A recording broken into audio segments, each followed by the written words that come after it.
Hello everyone, welcome to GGN. Today is Monday, March 25th, 2013. I'm Darko. I'm going to just start right away with Syria and Israel news and other news, of course, including Asia, North Korea, and that. Second video, I'll get into the economy, especially Cyprus, income inequality and poverty.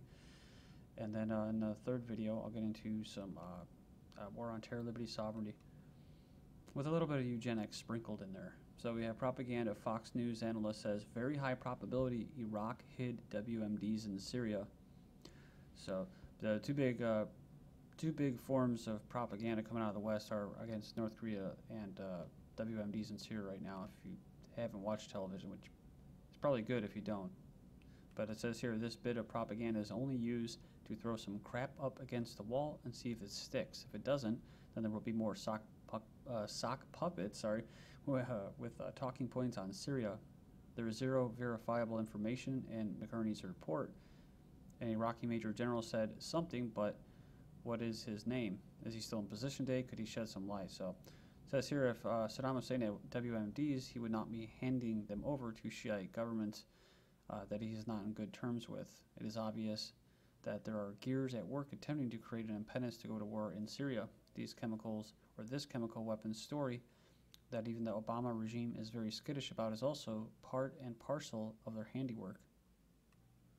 Syria militants behind Syrian chemical attack. Most of you already know this if you see my reports and other alternative news.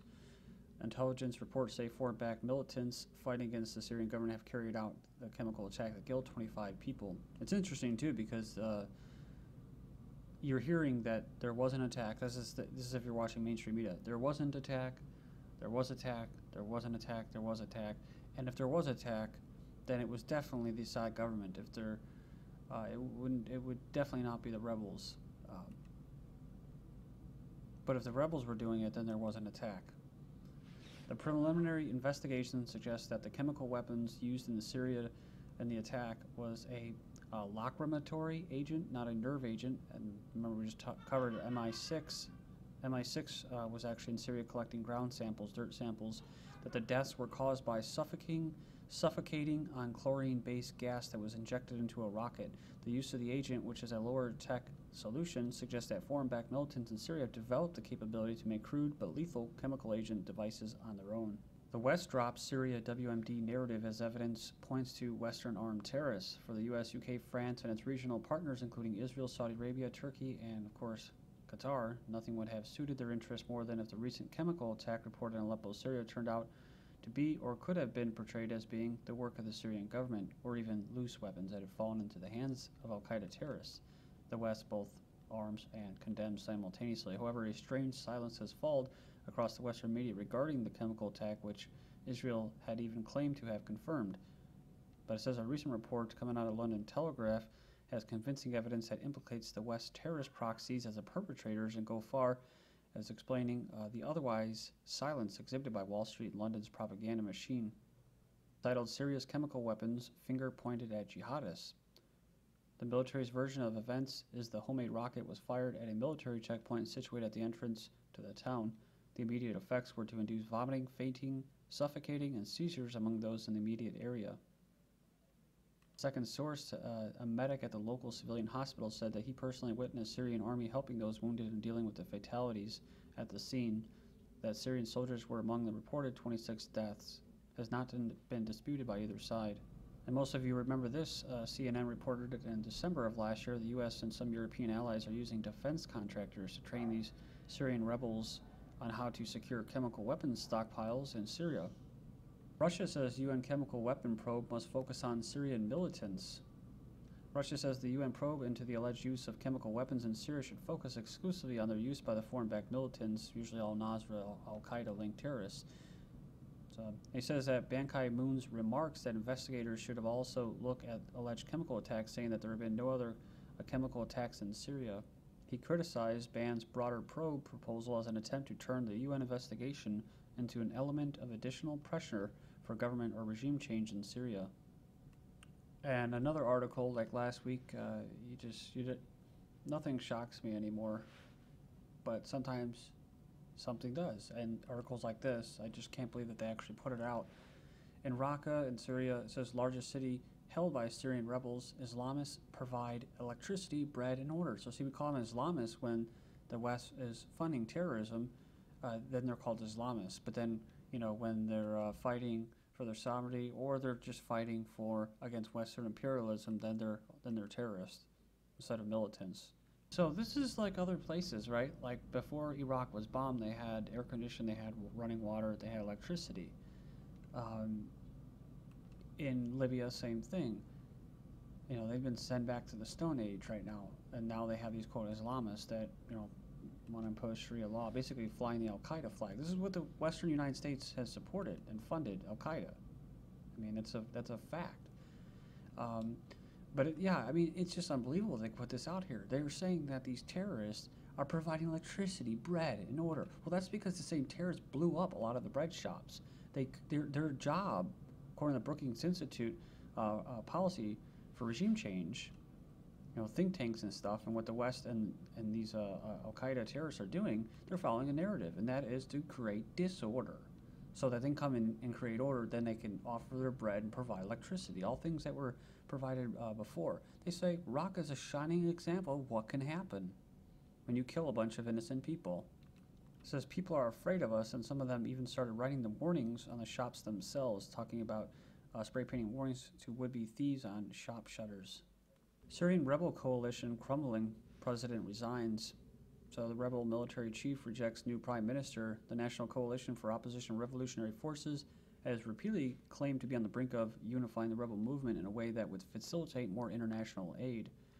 So it says this weekend, though, it looks like the CORF is on the brink of collapse as the group's president, Mr. Moaz Khatib, has announced his resignation today, citing the lack of international support as a principal reason.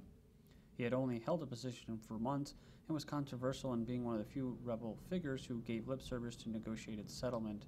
Well, that was only if they had actually induced regime change. So, but he, like his guy who's going to fill his spot, raised in Dallas, educated in the U.S. These are all Western puppets, so they're not actually ethnic. They're ethnic Syrians, but they're not Syrians. So hold on to your seats, guys. This is going to be a big, big shocker. CIA has been airlifting weapons to Syrian rebels. I just come from New York Times, so I guess it must be true now. It wasn't true before when it wasn't reported, but with help from the CIA, the Arab governments in Turkey have sharply increased their military aid to Syria's opposition fighters, or we can call them terrorists, in recent months, expanding a secret airlift of arms and equipment for the uprising against Assad, filling a regime change narrative, according to air traffic data. It began small scale in early 2012 and continued throughout last fall, expanded into a steady and much heavier flow last year. So more than 160 military cargo flights by Jordanian, Saudi, and Qatari military-style cargo planes landing near Ankara, Turkey. And that's where the Turks basically arm the terrorists when they come over out of back of pickup trucks, as per the Libyan journalist. Again, you can see the hypocrisy. This was a female journalist that was abducted and kidnapped and held for ransom. She didn't even know if she was going to survive. And there was Turkish generals, Turkish military there, aiding the terrorists and conducting this swap, this negotiation, so they could raise money. It's kidnapping, kind of like what Turkey was doing with skyjacking Russian planes headed to Syria. But now you'll see articles, in Africa, a female journalist was shot dead, right? They put that out there because then they're able to exploit the whole feminist thing to break open the continent of Africa and try to westernize it. So the U.S. military has plans to bomb and send forces into Syria, says Washington Post. They have plans ranging from aerial bombings to deploying troops to seize chemical weapons sites inside Syria, but has reservations against such moves, fearing a political backlash to the U.S. intervention, as well as lack of coordination with its regional allies. If we had to go in tomorrow, I'd say we weren't ready, said an unnamed Obama regime official involved in the preparations for securing Syria's chemical weapons, quoted in the Washington Post. One thing we want to avoid is having one group securing the sites and another group bombing them. John Kerry demands Iraq stop arms flow to Syria even as U.S. arms and funds al-Qaeda. Absurd demands were put forth by Secretary of State John Kerry regarding Iraqi airspace and alleged aircraft passing through it with arms and cash supposedly destined for the Syrian government. The Washington Post reported an article, Kerry Iraq helping Syria's Assad by allowing arms. Now, let's not forget what we just went over about the CIA and the London Telegraph titled U.S. and Europe Major Airlift of Arms to Syrian Rebels. Maliki of Iraq rejects Kerry's demand to bar Iran overflights, refuses to make any changes without evidence. Israel fires into Syria after a Golan attack on the troops.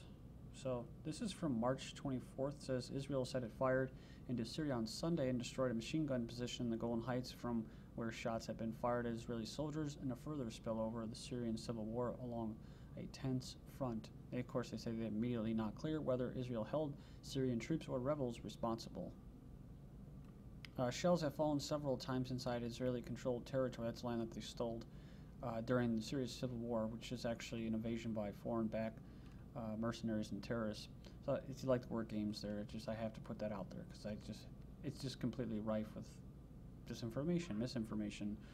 But the thing is that when these shells land over the border, like in Israel, it's like Turkey. It's actually the terrorists firing mortar shells into Turkey. The same people that are actually funding them, or arming them with these weapons that are coming from the CIA in the West. And then they can blame it on the Assad government. So like in Israel, they can blame it on the Assad government, right? When the rebels kidnapped UN workers, I haven't heard any news about what happened to them, but what happened? They blamed it on the Assad government. When just prior to that, within the days, they had actually had that whole area along the border of Israel basically held. They were holding that area, so I knew it was them. And of course, they came out days later saying that it was the rebels that were kidnapping UN workers. See, again, those are people that are supposed to help them, right? The UN is supposed to be there to help these Al-Qaeda terrorists or these freedom fighters or rebels. So none of it makes sense unless you know what's going on behind the scenes. This, of course, helps Israeli expansion policy. White House move to let Pentagon take over CIA armed drones sparks concern. So they said here, we were talking about, them actually being held accountable instead of like these stealthy assassination drone strikes by the CIA. It says here, she expressed, Dianne Feinstein, this witch, she expressed confidence with the CIA's handling of drone attacks and questioned if the DoD would exercise the same restraint of the controversial program. We watched all the intelligence aspect of the drone program, how they function, quality of intelligence. It says, watching the agency exercise patience and discretion when they kill women and children in Pakistan. The military armed drone program has not done that nearly as well. So, not because they haven't done it as much, right? See, that's what's so unbelievable. Again, another jaw-dropping argument here made by Feinstein that somehow it's gonna be worse when they're actually accountable for when they kill people via drone strikes. Israel mulls buffer zone on border with Syria. So this may develop into a de facto no-fly zone with Turkey and their Patriot missile defense systems and Israel if they decide to position their Iron Dome system on the Golan Heights. Now that Turkey and Israel have decided to bury the hatchets, Syria will be priority one. NATO and the U.S. does not want to see Assad fall without being in command and control positions. Syrians are not going to stand by while the Muslim Brotherhood steps into key political positions and run the country with Western backing. Assad is just the tip of the iceberg. So Israeli general has raised the possibility of creating a buffer zone in Syria in cooperation with local forces weary of jihadist fighters. Israeli Navy or Naval Commando says we did nothing wrong in the flotilla, the Turkey aid flotilla for Palestine or Gaza. Soldiers involved in the 2010 raid express ambivalence towards the Prime Minister's apology to Turkey and says we have nothing to apologize for, saying that they didn't do anything wrong when they scaled with basically Navy SEAL Green Beret Special Forces rappelling from ropes on these protesters firing weapons. Israeli police dismantled Palestinian encampment set up during Obama's visit, which they were pissed because he didn't say anything about them. It says the encampment is part of a new Palestinian tactic to protest against Israeli settlement expansion.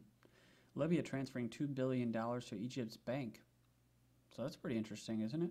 It says here they're going to round up possible extradition at least 3 prominent loyalists to Gaddafi. So, in Africa, the Dagger Brigade readies for AFRICOM mission. 4,000 soldiers of U.S. infantry trained for for U.S. AFRICOM. Expected later this year. U.S. stages military exercises in North and West Africa. Pentagon involves at least 20 states in offshore and ground operations. Central African Republican rebels in capital. France sends troops, so this is kind of a big deal. This is part of recolonization and exploitation of resources. Angela Jolie and British Foreign Minister visit Rwanda and learn how to better protect women.